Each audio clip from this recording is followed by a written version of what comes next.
Welcome to your Farm and Home Show. My name is Joanna Coles, and this morning we're visiting with LaToya Drake. She's with the University of Kentucky Nutrition Education Program, where she serves as a food access specialist. We're going to talk a little bit today about food waste and maybe how not to waste food. Right, because food waste means wasted money as well, right? Because we waste about $370 per person a year on food, Joanna. About 40% of the food that's on our plate, or 40% of the food that we intend to consume, goes to waste. One of the things we can do, we can eat the food in our refrigerator before it goes bad, and we can shop our fridge before we go buy something. Right.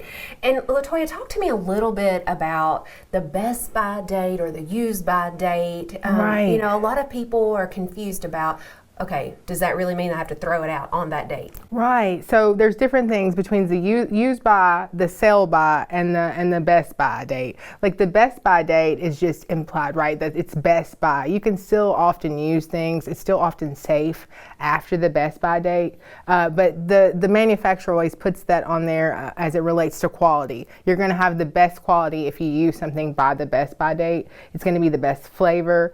It's less specific than the use by date. The sell by date, that is the sell that before that date. You want to eat or freeze it before that time too. And then the use by date, that refers to the peak date for the best quality of an item, Joanna. So that is going to give the last date when a food is expected to be at peak quality. And you know, at your local extension office, we have so many resources on this information. And you can even find this information at planeatmove.com. We're coming up on farmers market season, which is my favorite season.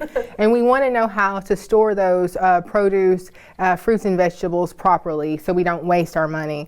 I got my first CSA last year, Joanna, and I really enjoyed it, but I had more food waste than I'd like to. So I've really been trying to practice myself these habits, because it was really upsetting to see the abundance and have access to abundance, but not know how to manage it. So we all need to think about these things. And there's some certain things that are stored in our refrigerator, right? So some of those things include apples more than 7 days old.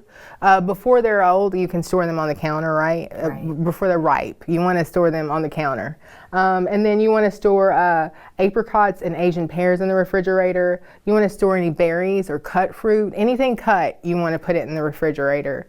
And each item is going to have a different life in the refrigerator. So you want to manage your fruit and eat what's going to go bad as soon as you get it in your house, right? You want to eat that sooner. And maybe sometimes taking them out of the packaging that they came in, or maybe if you went to a farm and bought like a gallon, if we can separate those out into smaller portions, a lot of times that'll make the longevity last a little bit longer. And you can freeze and do different types of food preservation techniques, but also you want to store all of those green vegetables in the refrigerator, Joanna, like cauliflower, celery, cut vegetables, green onions, cabbage.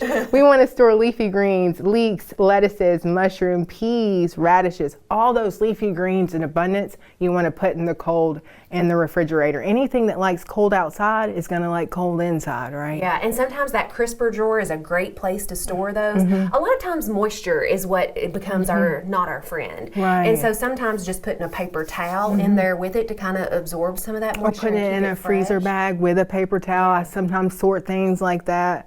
I sometimes put my citrus in a different place, because you know you have to consider when you're storing fruit beside vegetables, fruits produce ethylene gas, and they're going to make things ripen and go bad quicker. So you want to keep them separated, right? You don't want to store your onions with your apples. That's not a good plan. Some things you want to store on the counter and then the refrigerator, like avocados, kiwi, nectarines, peaches, plums, and plum cots. And then some things you want to store at room temperature. Those apples can start there, bananas, any citrus can start there. As citrus start to get riper, you could put them in the refrigerator for them to last a little bit longer. Any basil, you can store that in water. Some things like garlic needs to be stored at room temperature as well. If you have questions, make sure to contact your local extension office. We appreciate you watching the Farm and Home Show and hope you have a great day.